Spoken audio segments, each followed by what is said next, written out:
Sports Committee to order. I know we got a few new members. I think he actually stepped out, but we got a lot of other committee meetings, so we're going to go ahead and get started. We're going to skip around a little bit because some of these guys got to go to another meeting. We'll go ahead and call up Senate Bill number 2664 and recognize Senator Whaley. Thank you, Mr. Chairman. Senate Bill 2664, basically dealing with the lifetime hunting license, and it would be amending the age to where anyone under the age of 18 could purchase the lifetime license at the fee of $500. That's a basic explanation, and I'll yield any questions. Do we have any questions? Title sufficient, do pass. All right, the motion is title sufficient, do pass. All those in favor say aye. Any opposed? All right, that bill will be reported. We're gonna go ahead and jump back up to Senate Bill 2436, and I'll recognize Senator McCon. Thank you, Mr. Chairman. This bill is kind of a culmination of several bills that you've seen happen across in the filing this year. This is to begin the process of moving towards a bear season in Mississippi. We've had some great conservation efforts that have brought forth a resurgence of populations across the state. If you'll look and see any given day on Facebook or anywhere, I think there's even a page for it, Black Bears in Mississippi, I believe is one of them, where you'll see the number of sightings and the number of people who have camps across the state and the number that are showing up. Now, one thing to note that this is actually calling for the department to promulgate rules and regulations to set up a hunting season beginning the 27-28 hunting season. Now, one thing about it, it would create the lottery system for any tags once the commission determined the number that could be allocated.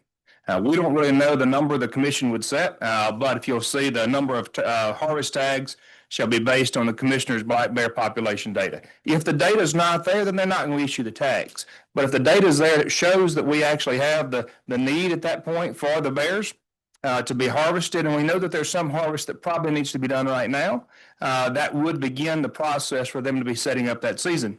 One thing in particular, in Mississippi, we don't have very many big game animals, but this is one that we think would be great to put forth the governor's tag in. The assessment would be for one governor's tag to be used for, the governor could use it for his own purpose, or he could donate it back into the department or the department's foundation for additional conservation efforts. That would be one own each year to be allowed for that purpose. Following that, we've got a point where it would take at least 5 years from 2032 to 2033 for the first out-of-staters to be allowed non-resident tags, and it would be capped at no more than 10%. Because we do believe this is something that's been happening in Mississippi. The conservation efforts are from Mississippi and from Mississippi taxpayers, and we feel like they should be the first to benefit from the conservation efforts. One thing to note is this does come off of population data from the commission. So if that's not there, we're not calling for 10 tags to be issued this year. We're not talking about 20 tags to be issued. We're just talking about moving forward with the success that's being given out there on the program. So I would entertain questions, Mr. Chairman. Well, there's one more thing I want to add on there. On your committee sub, you'll see the violation of this chapter comes into play at the back as a class 1 violation. Any person who violates, that was not in there. It's in there now as to the penalties for violating this section. All right. Do we have any questions? No. I guess we'll entertain a motion. So the motion is title sufficient, do pass, committee sub. All those in favor say aye. Any opposed? I figure Senator England would have a question on that. He's on the bill, Mr. Chairman. I think he's a co-author. So thank you, Mr. Chairman. All right. Now we're going to call up Senate Bill 2660, the catfish bill. And I think we have a special guest with us today. Is he on? Mr. Dance, are you here with us? Can you hear us? Mr. Dance. Yeah, unmute your microphone.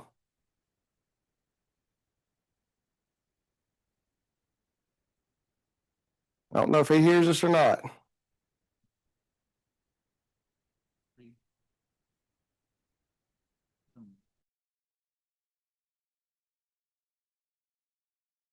Is there anything on our end? I think it needs to go to the other. Display needs to be to the right. Can you click the one to the right? The third? I'm asking them. There we go, we got it. All right, how about now? All right. Mr. Dance, how are you? Oh. You're still muted. Can you unmute your microphone? We can't hear you. We're doing it. Okay.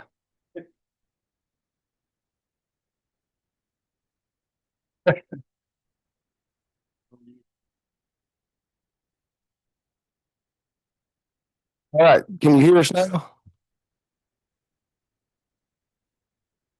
You can hear us, we can't hear you.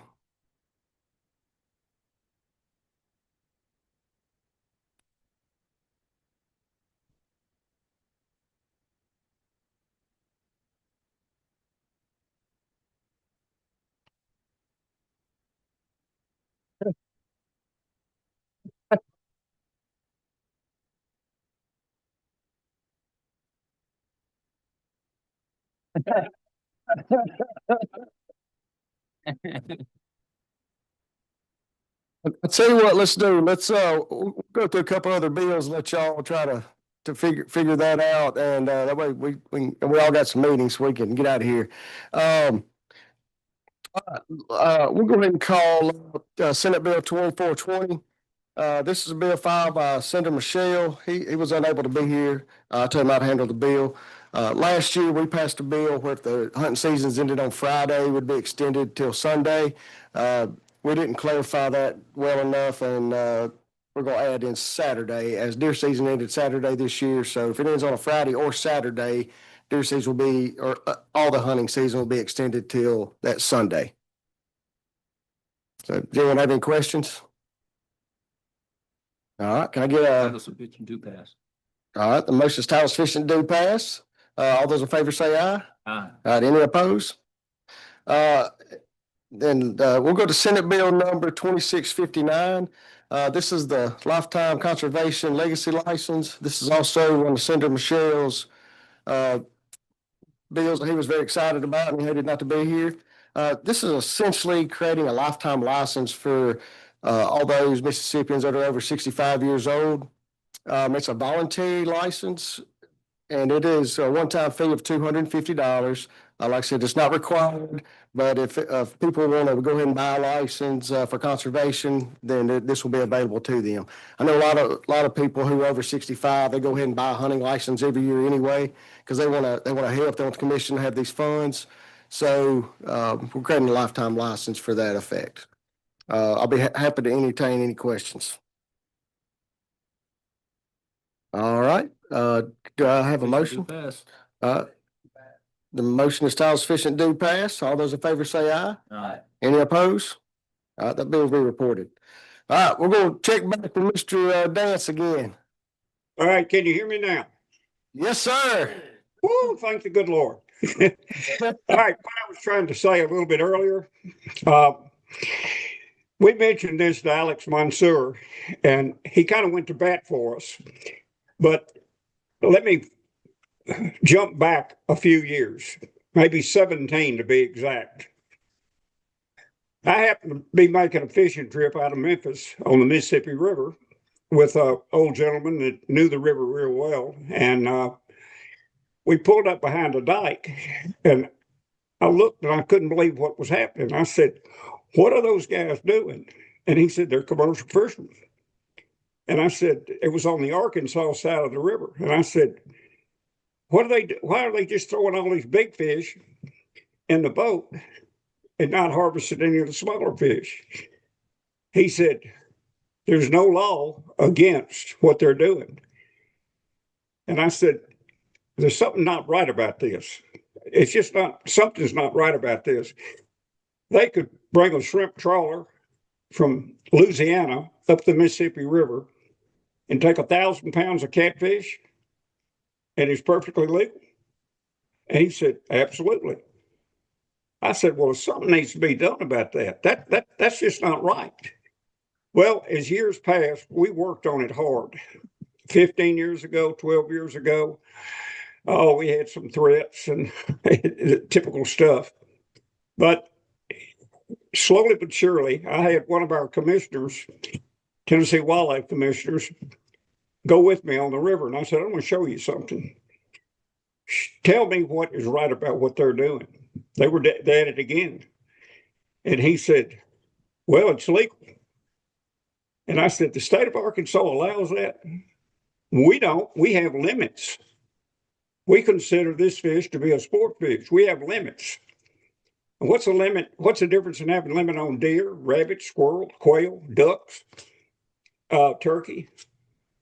We set limits for a reason, not to overharvest or destroy our resource. So we worked with TWRA, Tennessee Wildlife Resource Agency, and we tried for 3 years to get a law passed statewide to make catfish a sport fish and to have laws on transportation. Well, that alone, the sport fish, labeling this fish a sport fish, stopped. It was against the law to harvest these fish. Well, we started working on Arkansas, and I got with a couple of commissioners there, and they thought it was a good idea, and it rocked along, and it didn't go anywhere. Then I got with the state of Mississippi, and I talked to Larry Pugh, well, whoever, Larry, I think it was Pugh, the chief of Fisheries, and he said, Bill, there's nothing we can do. It's legal to harvest fish out of the state of Mississippi. And I said, why is that? And he said, they're considered a rough fish and not a sport fish.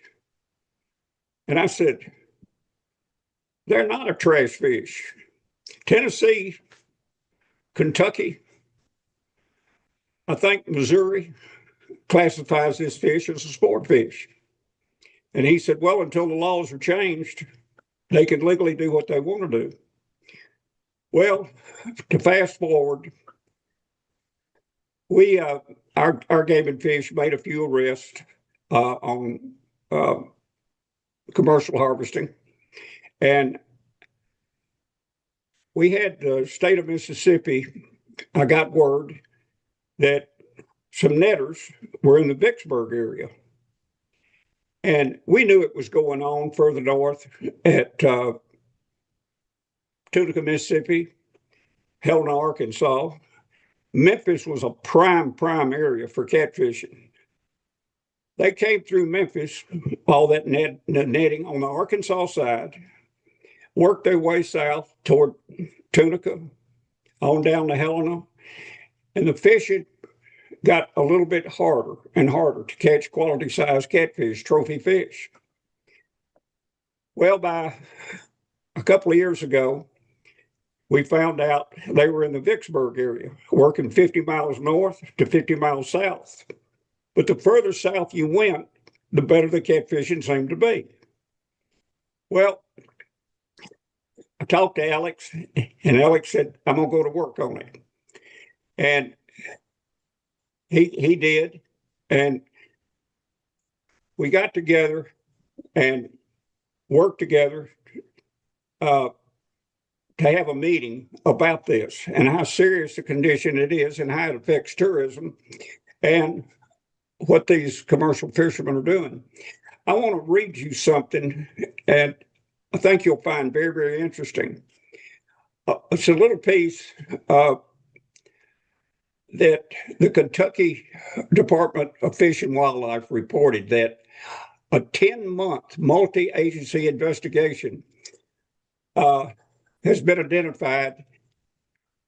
They identified 25 people who will be charged with violations related to illegal commercial harvesting and the sale of catfish from public waters. Now, this investigation was an undercover operation known as Dub Operation River Raid, and it spanned it from Paducah, Kentucky to Ashland, Kentucky. And one of the most significant cases of illegal wildlife harvesting and distribution in recent state history, according to officials, is what they said. Now, Colonel Jeremy McQuarrie, he's director of the Kentucky Fish and Wildlife Enforcement Division, said illegal commercialization of wildlife, especially through exportation of native fish populations, undermines conservation efforts and lawful recreation. And he went on to say, we will not tolerate it. According to the officials, the investigation is expected to result in more than 700 criminal charges across 6 counties. Game wardens plan to present more than 100 felony counts to local grand jurors for individuals who say failed to report the harvest of a total of more than 300,000 pounds of catfish. Now think about that a minute. 300,000 pounds of catfish.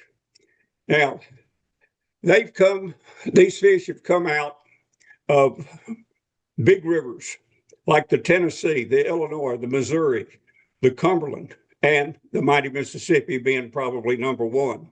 It's a bigger river and it supports a lot more fish and a lot more hidden areas. These numbers really are just a drop in the bucket of what these illegal fishermen have been doing over the past few years. And sadly, their netting programs reach far from Kentucky to areas like Tunica, Helena, and right in your backyard, Vicksburg.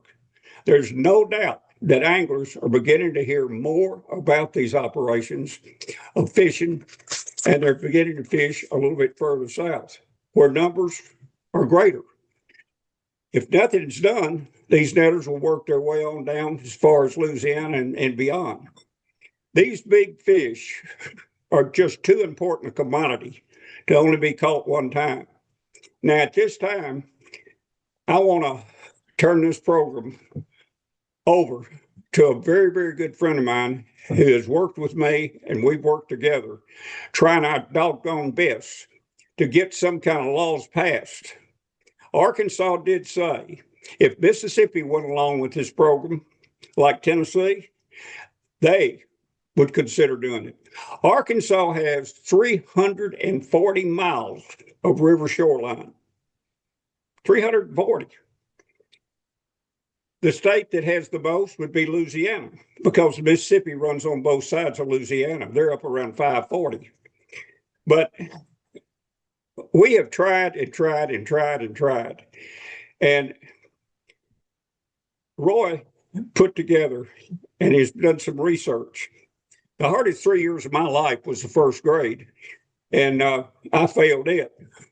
But Roy majored in math, so I'm going to let him tell y'all about some statistics and numbers that really might surprise you. Roy, are you around?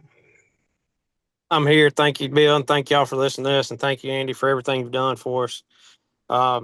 Like Bill said, these guys are taking fish out of your water, and they're taking them to holding ponds right there in Vicksburg, Mississippi, as well as other places. But we know there's 2 we know of.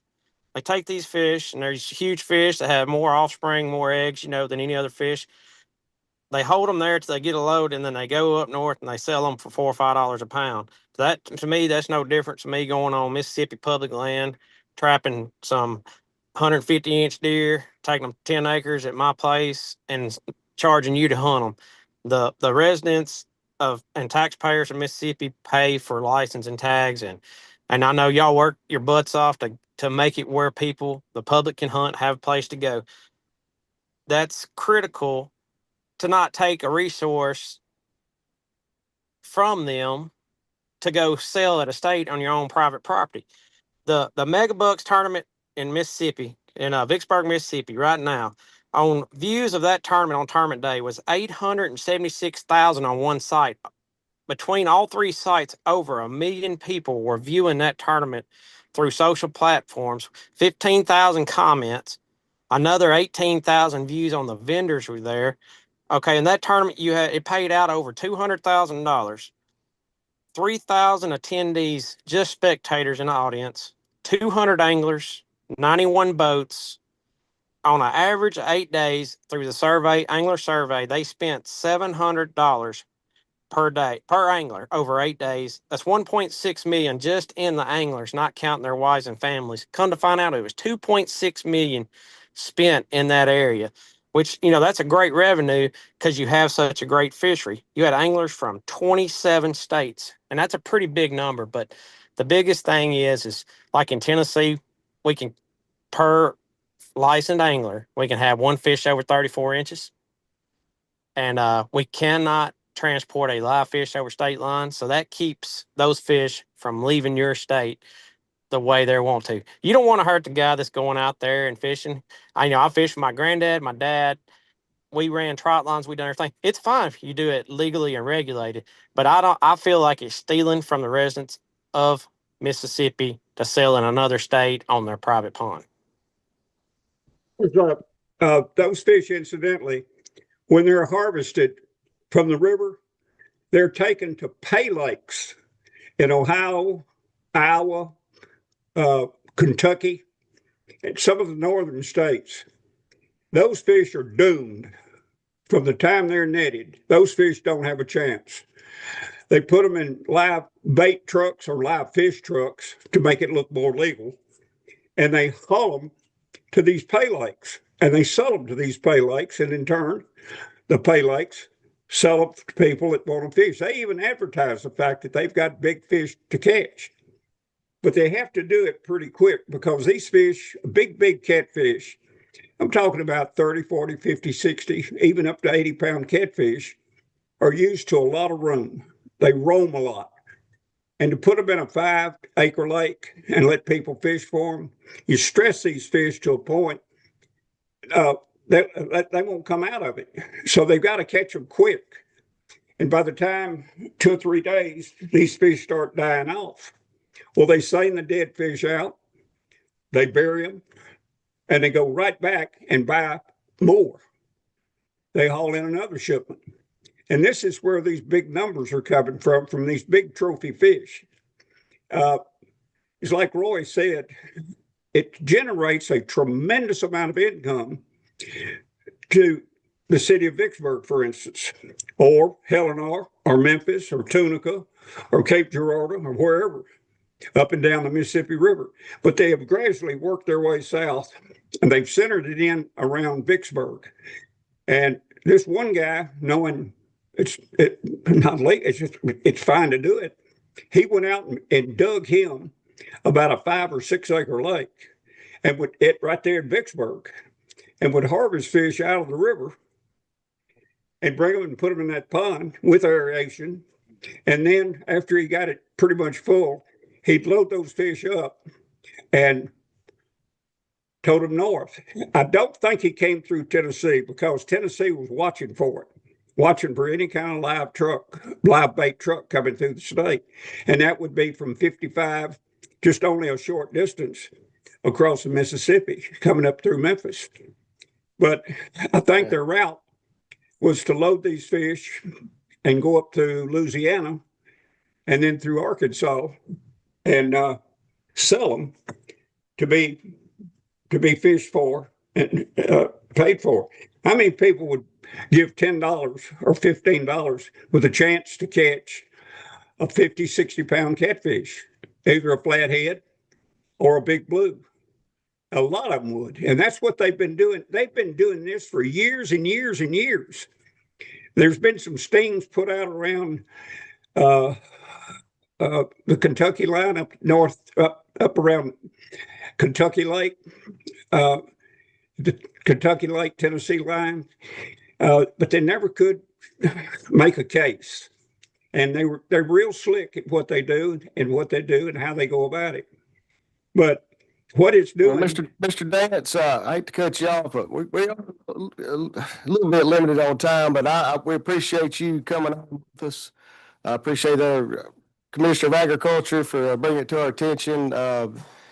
And I look forward to talking with you some more about this. I hate we got to cut you off, but we're definitely, looking into this.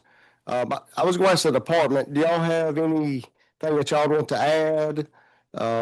Is there any recommendations? I mean, I know this might be kind of a work in progress, but, I'm willing to work with y'all and definitely Mr. Dance and, our esteemed commissioner about maybe getting some language where we need it. So I didn't know if y'all wanted to say anything. Anything you can do to help us, we certainly would appreciate it. And I know the people up and down the river would appreciate it too. So I appreciate your time today. I know Roy does, and Charles Tony down at Vicksburg, Mississippi, who's listening in. Um, about listening and what we've told you, which is absolute truth. So do what you can for us. We certainly appreciate it. Appreciate your time this afternoon. Yes, sir. And any information that y'all have, I wouldn't mind if you could give it to Alex and, I'd love to look at any other information that y'all have, especially on these numbers. I'll forward the numbers to Andy and Alex, and I'll forward what we have. And I think Bill's already got information from our state commissioner on what Tennessee did. So it kind of give you a good look at stuff. All right. I Thank want to thank y'all. Andy too. I want to thank Andy because he's a big help to us too, along with Alex. I failed to mention you, Andy, and I apologize. Thank you so much, gentlemen. We appreciate your time. Yes, sir. Thank you. Thank you. All right. Anybody from the department would like to discuss? Yes, I'm Jerry Brown. I'm the chief of fisheries. I took Larry Pugh's place that Bill had mentioned. One of the things that we had talked about is, as y'all know, the Mississippi River is a state border water. And so that line meanders based on the old river channel from back in the day when they made the borders. So you have sections of the river that is going to be completely in either Arkansas, Mississippi, or Louisiana.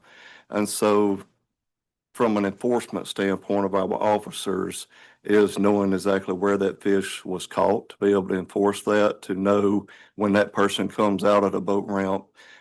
Because as of right now, not Louisiana and Arkansas do not have the same laws that Tennessee has on the books for game fish or the 1/34. We could do something, I believe Michelle may have shared it with you about the transport. So from our knowledge and listening to stories like this over the years, it's the transporting of the trophy sized catfish up north to the pay lakes. And one way we could do that in our rules is to stop the transport of live catfish over 34 inches. So if you can't transport them alive, then you can't take them like in a live well or a holding tank and sell them as to those ponds. So that would be something we could consider doing if you like.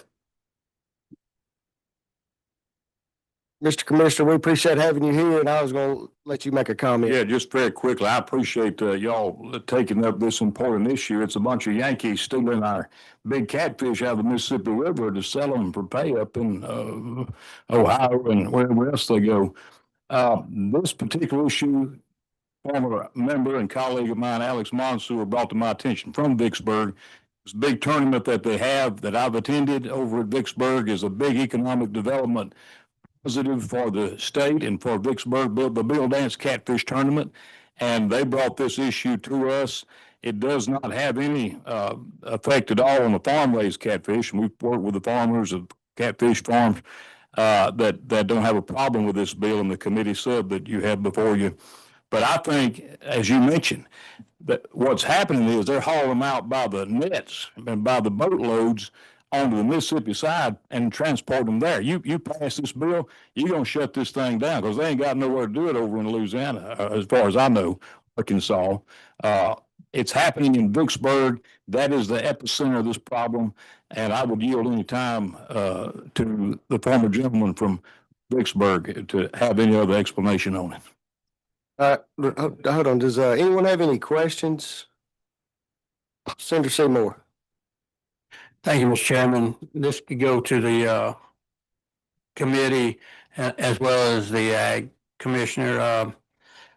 On line 140, when you start talking about excluding slat boxes on the river, a lot of people depend on that for some of their food source. And I know that you got a lot of, this is a big deal that commercial fishermen use also, but still in all, I think that needs to be looked at a little closer. I think that's existing law. Not, not line 140. Where it talks about slant baskets. It's stipulating in waters other than the Mississippi River. Right, yeah.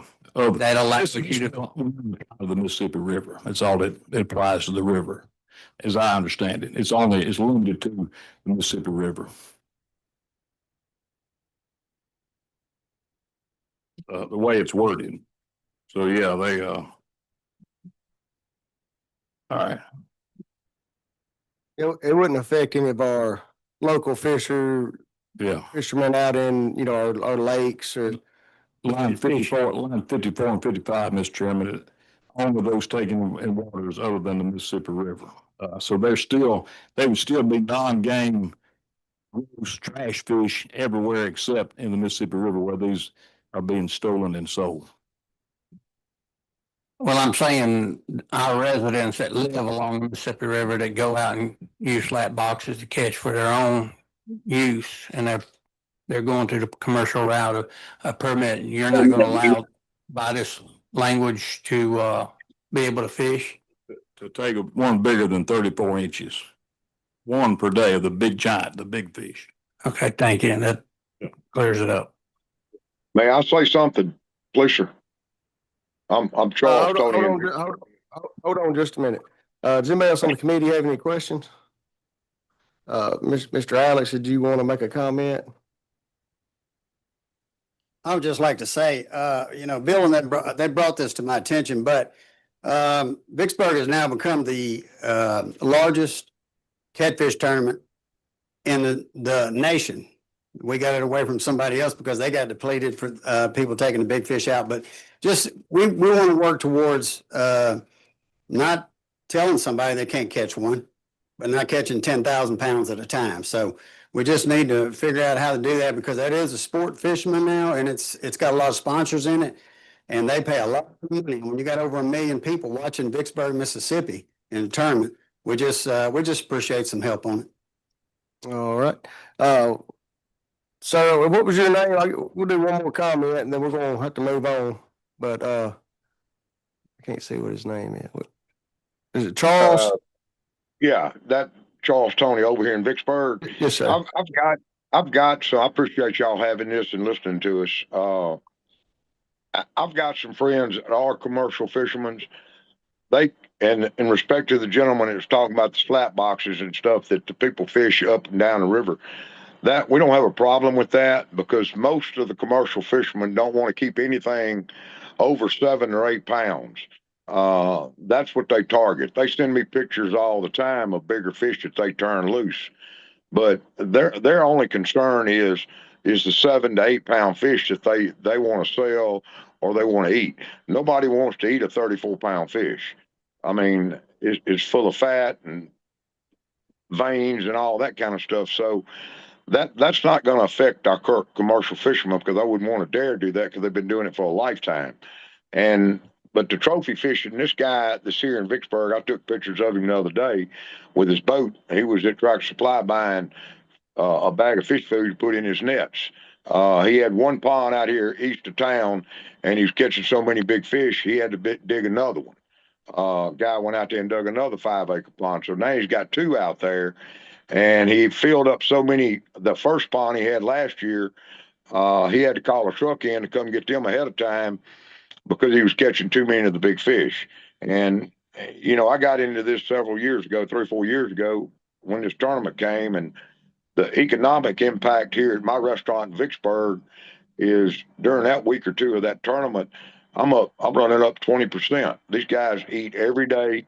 They spend money on gas. They spend money on hotels, groceries, bait, tackle, you name it. They spend money. If that fishery dies, then we die, and it needs to be stopped. It really does. All right. I appreciate your comments. Senator England? Yes, Mr. Chairman. a motion I'd like to make at the proper time. All right, we'll go ahead with your motion.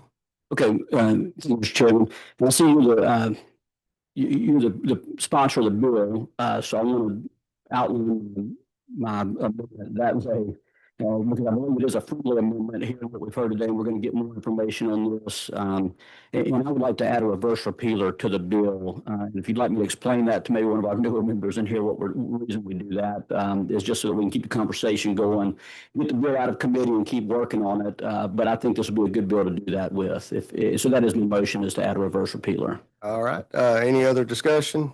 Anyone, everybody all in favor, say aye. Aye. Any opposed?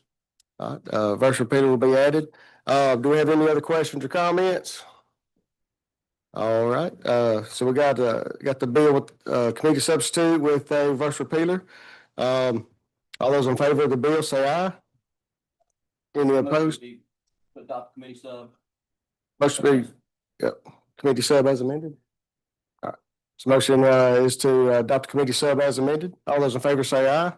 Any opposed? All right, that bill will be reported, and I appreciate the discussion. Appreciate you, Mr. Commissioner. Thank you, Mr. Chairman. I appreciate the committee looking at this. It is a big issue, and I have no doubt there's a way to make it a enforceable bill that will not make it a burden for our wildlife department. But we really appreciate y'all and working on this. Thank you so much. Thank you. All right, we got two more bills real quick. One is, we'll call it Senate Bill 2420. This is kind of a combination of two separate CWD bills. This is just bringing some code sections forward. There are some discussions with the department and some other landowners. We're just, kind of taking a look at the CWD statutes. There's no new language in this. It should all be just bringing code sections forward. We're trying to just kind of work through this. But anyway, does anybody have any questions? All right, we have a motion. Motion is time sufficient to do pass committee substitute. All those in favor say aye. All right, any opposed? That bill will be reported. We have one other bill today, Senate Bill 2657. It's the wild turkey stamp bill. We had this bill last year. There was some language that we need to clarify for Department of Revenue. And if you'll look on page, I'm trying to find the bill here. There's some language on line 62, 63, 64. That's the right one. Sorry, there's a committee substitute. Oh, well, apparently I don't have one. Yeah. All right, if you look on line 64, 65, 66, it's stating the money to go into a special fund, the Wild Turkey Stamp Fund. The way it was worded, it was kind of going to the Wildlife Department's general fund, and they were going to have to do some movement. So with this language, this will create a separate fund where we can determine where the funds are actually going. Be happy to answer any questions. All right. Senator England. Yeah, just a quick question. Is somebody telling the hen turkeys that we can't harvest them because they're all over the place? Well, They're driving me nuts. you're just not hunting the right place. Okay, that might be it. Thank you, Mr. Chair. All right, do we have any other questions? All right, do we have a motion? All right, title sufficient do pass committee sub. All those in favor say aye. Aye. All right, all right, we don't have any opposed, so that bill will be reported. And we might have another meeting tomorrow. It's just a might, but we're still working on some other bills. All right, do we have another motion? Rise and report, and thank y'all.